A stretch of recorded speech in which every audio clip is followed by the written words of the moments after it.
सबको। सबसे पहले तो हमारे जो आपके विजिटिंग ऑफिसर हैं डोलबी पंचायत के इद्रीस सर, उनका मैं वेलकम करता हूं अपनी तरफ से कि वो हमारे ब्लॉक में इस पंचायत में, जैसे मैंने अभी सुना कि दूसरी बार आ रहे हैं वो एज ए विजिटिंग ऑफिसर।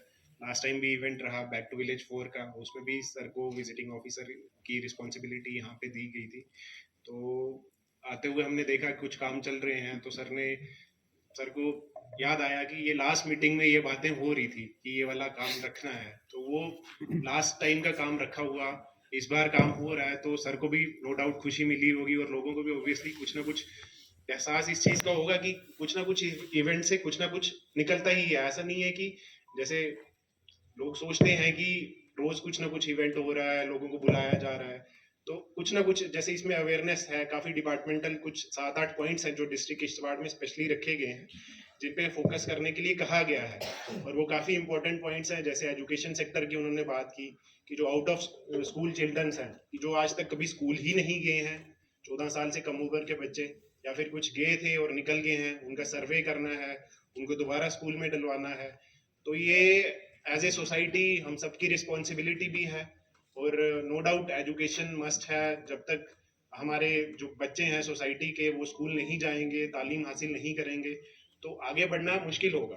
तो कहते हैं कि बच्चे आगे बढ़ाते हैं सोसाइटी को, तो जब तक वो जागरूक नहीं होंगे, वो पढ़े लिखे नहीं होंगे, तो सोसाइटी भी उसी राह पे चलेगी जिस राह पे बच्चे चलेंगे।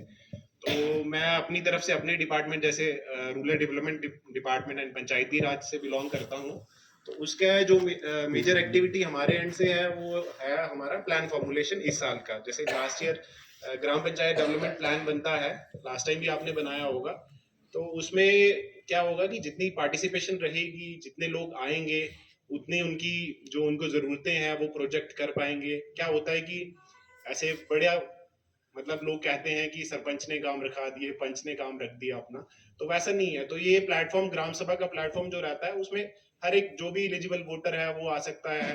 बाल सभास होती हैं, महिला सभास होती हैं कि उनके अगर स्पेशल कुछ इश्यूज हैं तो वो भी हाईलाइट कर सकते हैं उसमें।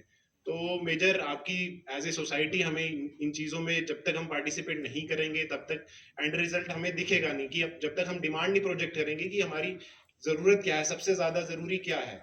जैसे ये काम रखा है सुबह स्कूल का, तो किसी ने पहल की होगी उस दिन पिछले साल की आगे की, ये हमें टाइल वर्क यहाँ पे चाहिए, स्कूल में आने के लिए रास्ता अच्छा नहीं है, बच्चों को दिक्कत आती है।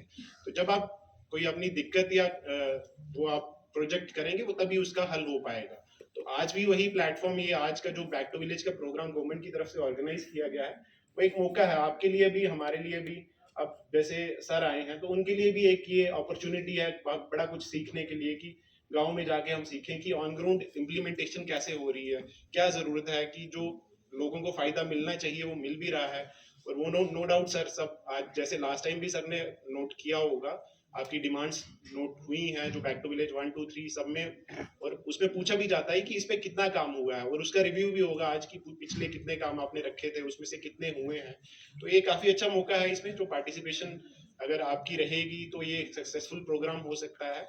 काफी लोग आए हैं, तो काफी डिपार्टमेंट्स के लोग भी आए हैं, सब अपनी अपनी स्कीम्स के बारे में बताएंगे। मेडिकल कैंप्स का भी प्रोविजन है, कि जैसे हेल्थ का काफी रहता है, तो सीजन चेंज हो रहा है और भी इश्यूज रहते हैं, तो आप यहाँ पे पार्टिसिपेट करके वो कर सकते हैं। तो वापिस आता हूँ मैं अपने डिपार्टमेंट पे, जो एक तो प्लान फॉर्मुलेशन का रहेगा, बाकी हमारी स्कीम्स, जो मेजर स्कीम्स हैं वो नरेगा का रहता है। जैसे जॉब कार्ड होल्डर्स रहेंगे आपके, तो उनको एम्प्लॉयमेंट की अपॉर्चुनिटीज रहती हैं, और एम्प्लॉयमेंट अवेल कर सकते हैं।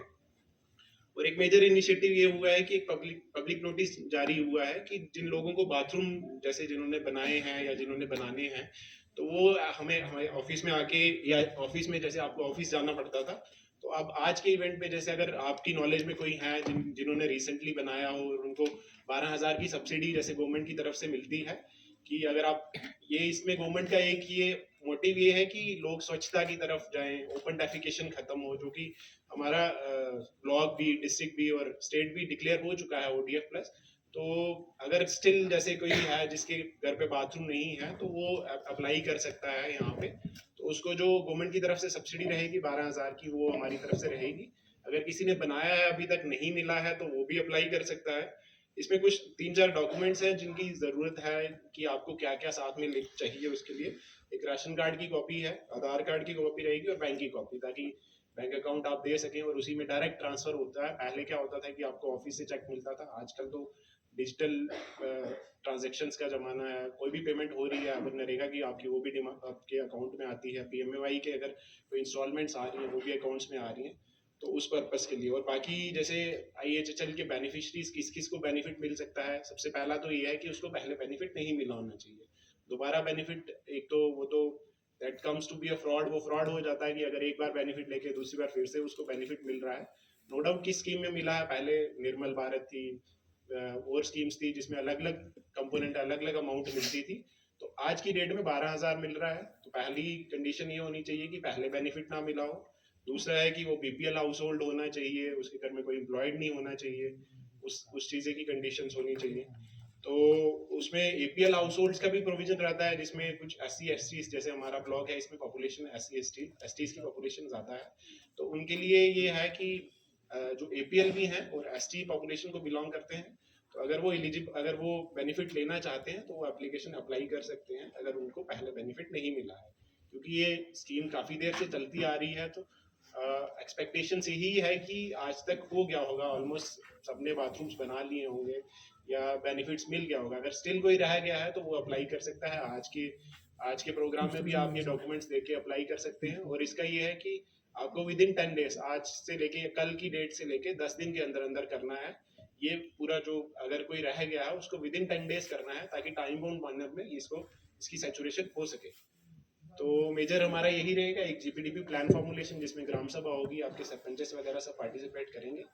तो होपफुली आपने वार्ड प्लान्स बनाए होंगे, बनाए अभी नहीं, अगर नहीं भी बनाए होंगे तो कंसर्न पंचायत से यही रहेगा कि वो अपने जो कंसर्न वार्ड सभा कर ले, वहाँ पे प्लान उनका लेके आए। और जीपीडीपी ऐसा नहीं है कि खाली आरडीडी का ही प्लान रहता है। जैसे जनरली नोशन यही रहता है कि ग्राम पंचायत जीपीडीपी मीटिंग हो रही है तो उसमें आरडीडी का ही प्लान बनना है, ऐसा नहीं है। बाकी डिपार्टमेंट्स की बहुत सारी